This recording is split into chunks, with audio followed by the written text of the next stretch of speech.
Okay, let's have some real talk. Do you get super anxious right before you sit to take a test? Could be a test in school. It could be a really high stakes test like the SAT or ACT. So, if so, I am so glad you clicked on this video because we are going to walk you through overcoming test anxiety on the SAT and ACT. My name's Kristina. I'm the owner and founder of Ivy Lounge Test Prep.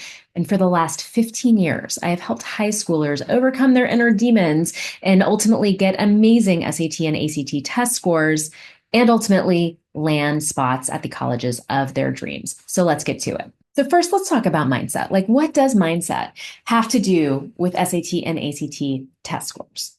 So if you have been in my universe for a while, like either on my blog or on my YouTube channel, then you know that I talk a lot about the right prep plan or managing your time and your energy for the marathon that is test prep and having clear SAT and ACT like score goals, right? And then learning the actual content and strategies to, for those particular exams to actually attain and earn those scores, right?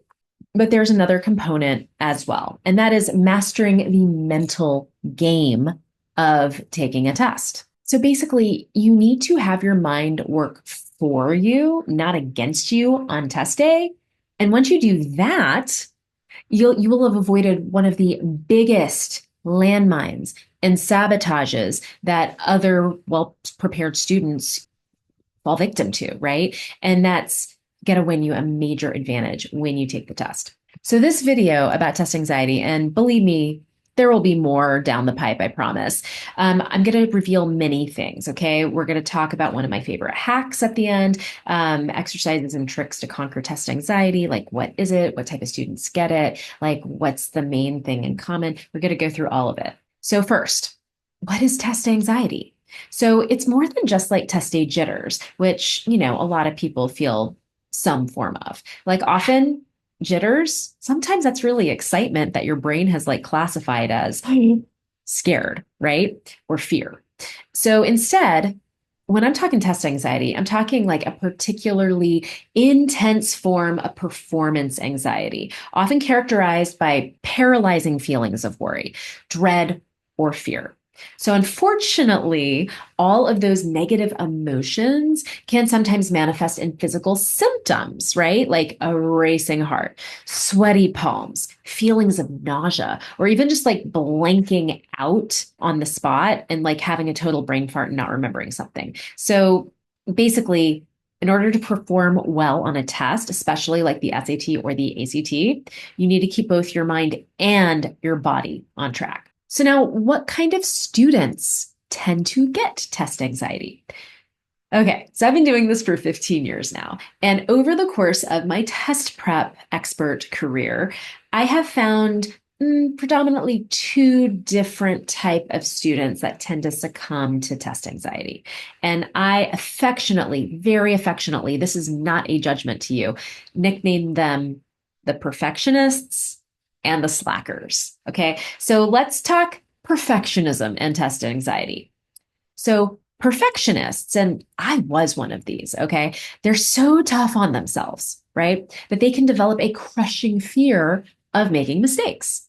So, they tend to base a lot of their identity and self worth on excellent grades, test scores, winning competitions, other accomplishments, right? So they melt down when they don't meet their own or their parents' very high standards. Okay. So the perfectionist tends to do that very unfortunate like analysis paralysis thing like a deer does when like the truck is like barreling down the highway and just like stops. Yeah, not good, right? So for the perfectionist, dealing with text anxiety is a mental game, right? But it's one you can learn to win. And as a bonus, if you do this sort of self work now, oh my gosh, you're going to save so much money in therapy 10 years from now. And you will like, yeah, you will not be nearly as a mess as your other friends are who did not do this work right now. So future you will thank you. Okay. Now let's talk about slacking and test anxiety. So for the slacker, by contrast, test anxiety is a fear that actually does have like a seed in reality because they're generally not as prepared as They ought to be, right? So, but even though that's like the external reason, like this like lack of preparation, let's call it, and it's not like a purely psychological torture chamber like it is for the perfectionist, there is a nasty momentum to the experience that soon blows it all out of proportion, right? So if you truly aren't prepared, right? And then you don't grasp the big picture of the test or the sections or the content you need to know, or the strategies or the goal or the framework or whatnot, then yeah, of course you're going to have like all sorts of negative self-talk because you truly don't know those things. So you're going to be telling yourself, "Oh, I'm never going to do well." And then you will make it true, okay? And you won't get the score that you ultimately could because you've kind of talked yourself out of it. But it's part because you missed the preparation piece. So the slackers are the opposite of the perfectionists. So they're not prepared because they procrastinate, right? They're waiting until the last moment to study if they study at all. But what's the reason? Because the reason is the gold. Okay. So I don't fall into this category, but I have like coached enough of these students and gotten them great scores that I have a clue for you. Okay. I have noticed that if you are a self proclaimed slacker, right, that you probably don't study early and often because you just don't see the point, right? Like, why put in all of this work and time and effort already if you know you're not going to get a good score? So for you, it might feel like it's a big waste of your time and your energy, and you'd rather spend that time, playing guitar, gaming, or hanging out with your friends. Okay. So, relatedly, but different, a slacker might avoid studying because they can't see how like the work, like putting two complete clauses together with punctuation correctly, like learning that, they don't see how like that relates to them getting into Brown, right? Basically, they don't understand how like the minutia relates to the big picture goal that they have. So there's good news here, right? If you are a slacker and you can learn or have someone help you connect the dots, from the tedious work that can be grades or test prep or whatnot to your long-term dream, then you can climb out of this hole of negativity and you can actually like get started on test prep. So before we go on, I have a quick question for you, and that is, do you have test anxiety, or do you get test day jitters? Like, if you do, tell me about it in the comments below. I want to know. And while you're at it, just go ahead and like this video and then subscribe to my channel. And then that way, every single week when I give you the latest in SAT, ACT, college application essay updates and advice, you'll be the first to know. So now let's talk about like what causes test anxiety, right? So if you search online, if you ask ChatGPT, you'll find very predictable answers like these. So there will be situational causes. And what does that mean? That means you only have a certain amount of time to complete the test. There's a ton of pressure. You don't know the content. You have poor study skills. You didn't prepare. You don't have control. You lack control. You did poorly in the past, et cetera, et cetera, et cetera. Those are situational causes. And then there are also what we call mental causes. And so these are worries about getting a bad score, fear of disappointing your parents or your teachers, high expectations, self-worth that's wrapped up only in accomplishment, negative self-talk, putting too much pressure on a single performance, et cetera, et cetera. So if we were to contemplate this further, right, it basically turns out that all of these reasons can kind of be funneled into like two broad reasons. So we could say the first one is test anxiety is caused by lack of preparation. We could say like the second one is test anxiety is caused by mental noise or mental chatter, okay? Which correlates to those two types of students that I mentioned that typically have, test anxiety in the first place, right? Don't worry, before the video is over, I'm going to give you like my favorite tip to like cut some of this mental chatter. But hold up one sec. So if you want to dig deeper, right? And even the reasons for the lack of preparation and procrastination are also if you think about it, they're psychological, right? So it's the slacker telling herself why the effort isn't worth the reward because she doesn't see the significance of the test. Again, what is that? That's mental chatter and self talk and mental buzz. And the perfectionist, of course, is also battling intense mental demons himself or herself. Mainly, the story that she tells herself about the importance and the pressure and the huge significance of the test, right? So, really, if you think about it, the perfectionist and the slacker, they're on the two opposite sides of the significance coin.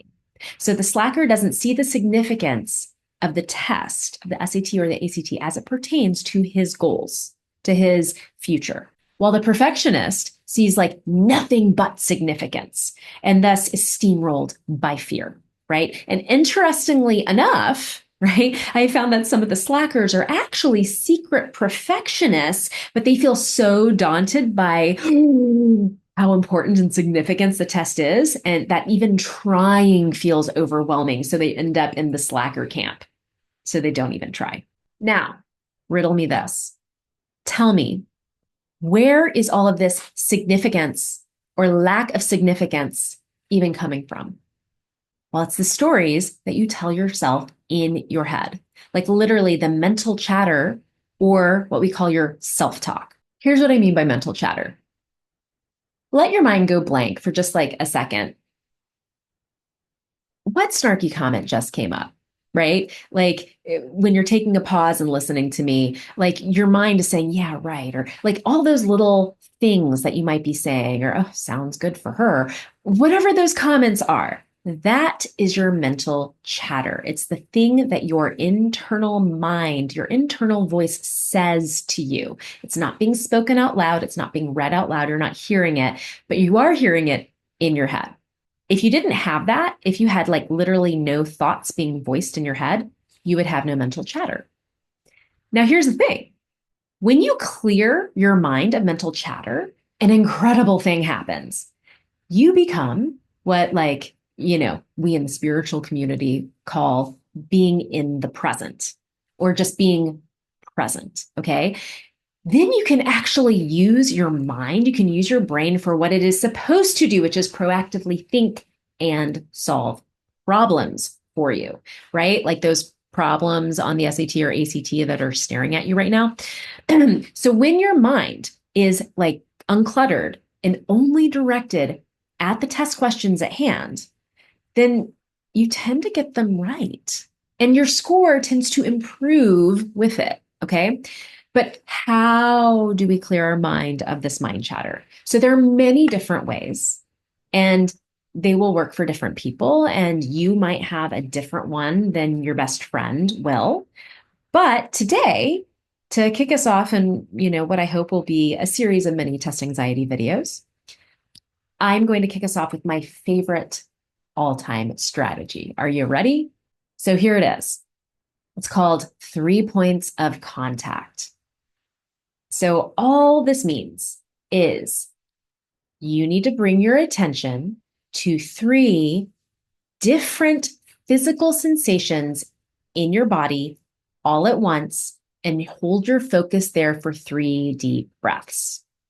For me, right now, okay, I am feeling like basically my sleeve of my jacket on my hand. I'm feeling warmth where my hair is touching my neck right here on the left side. And I'm feeling pressure from where my right foot is on the floor. So right jacket sleeve, hair, floor. So now that I have found my 3 places, and when you practice, you will get better at this, right?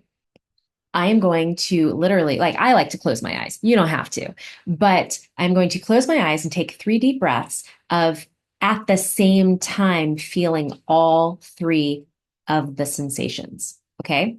So we're going to find your 3 points of contact before we actually go and do it. So what are you feeling right now? Maybe it's the pressure of the chair you're sitting on if you're sitting against your left thigh.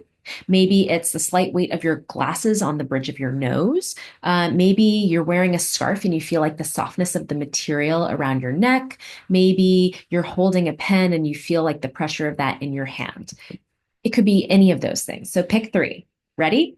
And so here's what we're going to do is we're going to close our eyes together and we are going to imagine like literally zero in only on those three things. Try to feel all three of them at once. Ready? Breathe in. Breathe in a second time. Exhale. Breathe in a third time. Now open your eyes if you had them closed. What did you feel? I know I feel a lot more calm and a lot more present and in my body, which means my mind is not chattering. Do you? So here's the beauty. If you like that one, try it all the time. It takes 10 seconds before you have a big physics test, before your history quiz, before you take an SAT or ACT, maybe before each module or each section. You can do this to shut out the mental noise and be present. Also, what I am saying is mindset. If you've watched it this far in the video, mindset matters. It is like the difference between getting the score you're capable of and self-sabotaging and not getting the score you're capable of. So, yes, in my experience, this test anxiety thing might sound like it's a fuzzy abstract concept, but the impact on your test scores is like very, very real indeed. Okay. So helping my students address it is also a very real approach to how I go in helping them prepare for the SAT and ACT. So this sort of information that I just shared with you gets me comments, like literally an email I got, like, oh, you offer a fantastic service that includes assessment and coaching, which goes way beyond what a traditional tutor does. Yes, actual real email. I have, changed people's whole mental state when it comes to test prep and how they're able to perform. And it doesn't just last on the SAT or ACT. It can be in just school too, just having more ease and calm. So if you want one-on-one help, then please contact me through my website. If you're more of a lone wolf, but you want more help taming the beast that is your mind so you can perform your best on the SAT or ACT, then I actually have a really amazing self-paced online course, and it's called Unlock SAT and ACT Testing Confidence. So check it out in the link below.